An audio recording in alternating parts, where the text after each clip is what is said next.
Как Екатерининский сад связан с Якутией? Вряд ли кто-то сходу ответит на этот вопрос. А ведь именно при Екатерине II начали развиваться торговые связи и был избран первый якутский депутат. И это одна из точек нового маршрута Санкт-Петербург-Якутия, IV век общей судьбы. О том, как связан город на Неве и далекий сибирский регион, расскажем прямо сейчас на Первом канале. Доброе утро!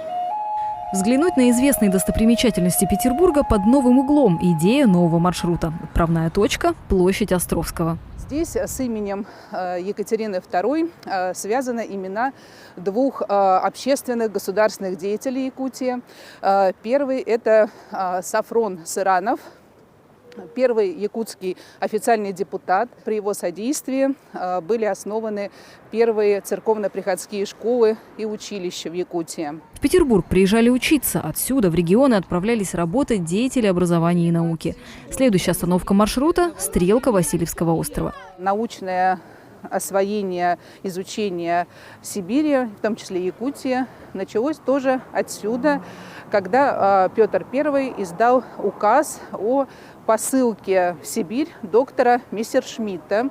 Даниил Готлиб Мессершмитт, немец по происхождению, провел длительную экспедицию и собрал огромную коллекцию – ботаническую, зоологическую, этнографическую.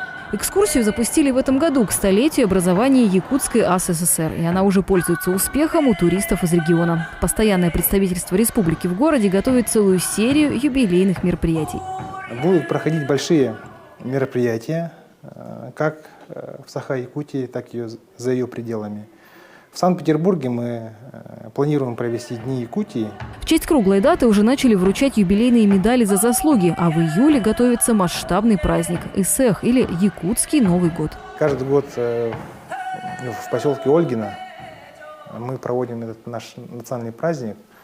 И каждый год туда приезжают наши представители разных улусов. И мы представим всю красоту якутского, так скажем, якутской культуры. В Петербург традиционно приезжают получать образование врачи, экономисты, инженеры и геологи.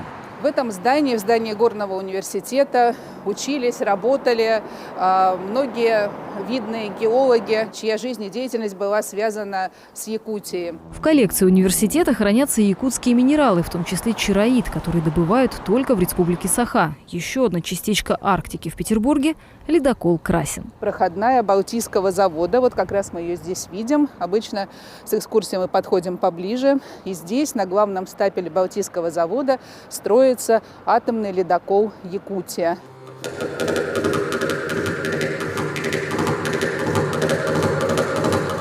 Рассказывать о культуре своей родины и сохранять музыкальные традиции предков. С этой миссией Алена Уутай объездила уже полмира, от Европы до Ямайки. Регулярно выступает и в Петербурге, на этот раз с программой «Магия Севера». В этой программе представлены разные краски Якутии, потому что в Якутии проживают не только народ Саха, а еще и коренные малочисленные народы Севера. Эвены, эвенки, юкагиры, долганы.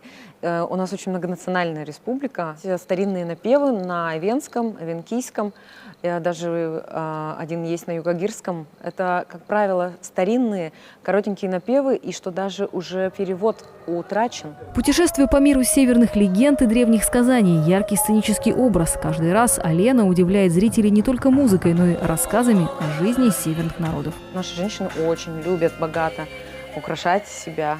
Утарга – это самые настоящие якутские серьги, очень увесистые. И бастыга – это тоже серебряные наголовные украшения.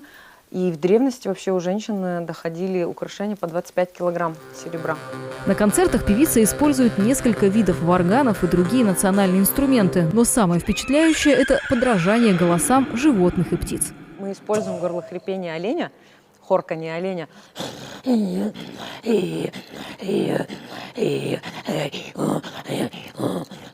вот на основе вот этого дыхания северного оленя создается музыка ритмическая, такой битбокс, можно сказать, природный. Культура северных народов для большинства остается экзотикой, которой известно не так много. А ведь Якутия – это самый большой российский регион, занимающий почти 1/5 часть Российской Федерации. Юлия Демьянова, Олег Подьячев, Катерина Горбачева и Владимир Пивнев. Первый канал. Петербург.